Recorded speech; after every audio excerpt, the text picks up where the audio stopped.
죄사함을 받는다 하였느니라. 아멘.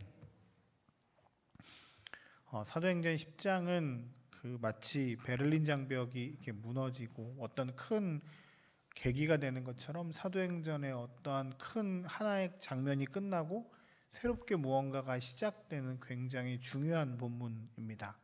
그 10장의 핵심 내용에 두 명의 주인공이 등장하는데 하나는 고넬료고 하나는 예수님의 제자인 베드로입니다. 10장 1절부터 보면 고넬료에 대해서 쭉 설명하는 것이 이탈리아 부대의 군대 백부장이고 그는 경건하였고 하나님께 항상 기도하는 사람이었고 이스라엘 사람들과도 굉장히 잘 지내는 사람이었습니다. 그가 기도하는 가운데 하나님의 놀라운 음성을 듣고 베드로를 자신의 집으로 모시라고 하는 음성을 들었습니다. 그리고 베드로가 또 하나 등장하는데 그가 또 습관을 따라 기도하러 가다가 환상을 보는데 이스라엘 사람들이 부정하다고 해서 먹지 않는 동물들을 먹으라고 하는 하나님의 놀라운 환상을 보고 그가 고넬료가 보낸 사람을 만나서 그가 다시 고넬료의 집으로 가서 그들과 함께 말씀을 나누고 함께 세례를 베푸는 놀라운 일들이 있었습니다. 그것이 10장 전체에 쭉 나오고 우리가 오늘 읽었던 본문의 말씀은 베드로가 고넬료의 집에 가서 설교하는 장면입니다. 두 사람의 만남, 이 고넬료라고 하는 사람과 베드로와의 만남을 통해서 하나님께서 놀라운 복음의 장벽을 넘어 이제 전 세계로 복음이 전해지는 계기가 되는 장면이었거든요. 이 모든 일들의 핵심은 사람이 한 것이 아니라 하나님이 하셨다라고 계속적으로 성경은 말씀하고 계십니다. 오늘 본문 34절, 35절에서도 이렇게 베드로는 빗대어 표현합니다. 참으로 하나님은 사람의 외모를 취하지 아니하시고 하나님을 경외하며 의를 행하는 모든 사람들을 받는다. 34절, 35절에 이렇게 말씀하십니다. 이 외모로 취하지 않는다는 얘기는 그가 잘생겼다 못생겼다를 빗대는 것이 아니라 유대인이냐 아니냐, 그가 이방인임에도 불구하고 그의 태생이 유대인이 아님에도 불구하고 하나님께서 그를 선택하셨다, 이런 말씀이지요.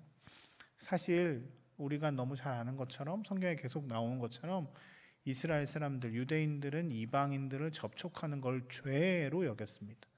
그러니까 이탈리아의 군대 장관이면 외국인이죠. 외국인이니까 접촉하면 죄가 됩니다. 그래서 경건한 유대인들은 그들과 이렇게 함께 지내지 않으려고 합니다.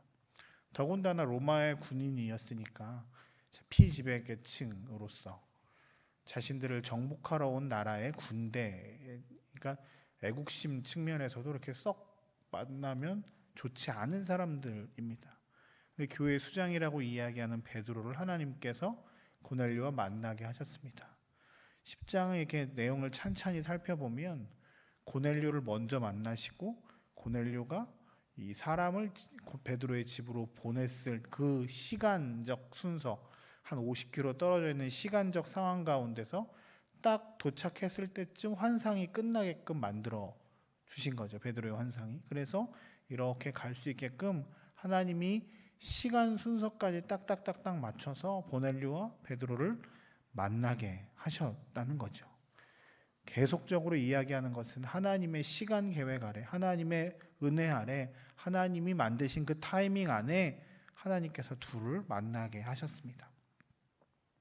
창세기에선 이 말씀을 여호와 이레, 주께서 준비하셨다라고 말씀하고 계십니다.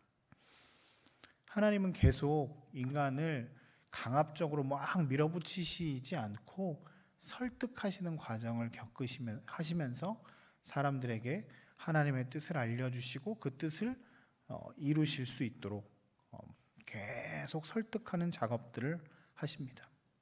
그럼에도 불구하고, 이 번거로움에도 불구하고 주님은 주님의 뜻을 우리를 통해서 이렇게 나타내 보이시죠. 그것 핵심이 바로 예수 그리스도를 이 땅 가운데 보내시는 사건입니다. 오늘 37절부터의 그 설교의 내용은 베드로가 계속 예수 그리스도에 대해서 설명하고 있잖아요. 예수께서 우리를 위해서 이 땅 가운데 오셨고 선한 일을 행하셨고 십자가에 달려 죽으셨고 부활하셨다. 이것들에 대해서 계속 설명하고 있습니다. 하나님이 그저 구원의 이 모든 과정을 명령하시고 그냥 이렇게 밀어붙이시는 것이 아니라 당신이 손수 당신의 아들 예수 그리스도를 이 땅 가운데 보내시고 그 모든 과정과 절차를 다 하게 하시며 십자가에 돌아가시게 하시고 부활하시게 하시는 그 모든 복잡하고 번거로운 과정들을 계속 행하심으로 우리를 선한 길로 인도하시는 것, 이것이 놀라운 하나님의 신비이자 은혜입니다. 하나님은 우리를 위해서 모든 것을 풀코스로 준비하셨습니다. 예수 그리스도를 통해서 우리를 구원에 이르게 하시고 이방인인 우리를 또한 하나님의 자녀가 되게 하신 것, 그리고 우리가 이곳에서 함께 예배할 수 있는 그 모든 것들이 다 하나님의 준비하심, 예비하심 아래에 있음을 우리는 알 수 있습니다. 그러면 우리는 무엇을 해야 하는가? 하나입니다. 오늘 본문에도 보면 고넬료도 그렇고 베드로도 그렇고 기도하다가 하나님의 뜻을 발견했습니다. 그리고 기도하면서 주셨던 하나님의 음성을 하나님의 음성이라고 생각하고 두려워하지 않고 믿음으로 순종하며 나아갔습니다. 고넬료가 베드로에게 사람을 보내는 것이 쉬웠겠습니까? 여러 가지 많은 생각들을 하지 않겠습니까? 내가 베드로 교회 수장을 불렀다는 것은 저 사람이 뭐라고 생각할까? 여러 가지 고민들을 했을 겁니다. 베드로 입장에서도 환상 하나 보고 주님께서 또 사람이 오니까 그 사람을 따라가라 했을 때 그 사람이 로마의 군인이었으면 얼마나 큰 여러 가지 걱정들을 했을까요? 교회의 대표라는 사람이 이방인을 만나게 되고 이방인에게 말씀을 전하고 세례를 주고 심지어 11장에서는 왜 베드로가 이런 일을 했냐고 교회 앞에서 설명해야 하는 일들도 있었습니다. 그렇지만 베드로는 기도함으로 주셨던 하나님의 말씀이 하나님의 말씀이라고 믿고 순종하며 나아갔습니다. 하나님께서 우리에게 오늘도 여러 가지 것들을 준비하고 계십니다. 우리가 해야 할 것은 그것을 하나님의 뜻이라고 인정한다면 하나님 내가 손해보더라도 순종하며 나아가겠습니다라고 하는 믿음의 결단들이 있을 때 하나님 우리를 통해서 놀라운 일들을 행하실 것입니다. 오늘도 하나님께서 우리를 부르십니다. 여러 가지 사건, 사고, 여러 가지 우리 삶에서 여러 가지 많은 일들 가운데 하나님의 뜻을 온전하게 나타내기를 원하십니다. 이 시간 우리 함께 같이 기도할 때 하나님의 뜻을, 하나님의 계획하심을 분명히 깨닫는 은혜가 우리에게 있기를 주의 이름으로 축복합니다. 그리고 더 나아가서 믿음으로 순종하며 나아갈 때 우리가 주님의 도구로, 주님의 통로로 복음의 놀라운 은혜의 통로로 사용되어질 수 있을 것입니다. 하나님의 은혜가 여기 계신 모든 분들과 함께 하시길 주의 이름으로 축복합니다. 믿음으로 순종함으로 하나님께서 원하시는 것들을 이루어 나아가는 저와 여러분들의 삶이 되었으면 좋겠습니다. 우리 잠깐 함께 같이 기도했으면 좋겠습니다.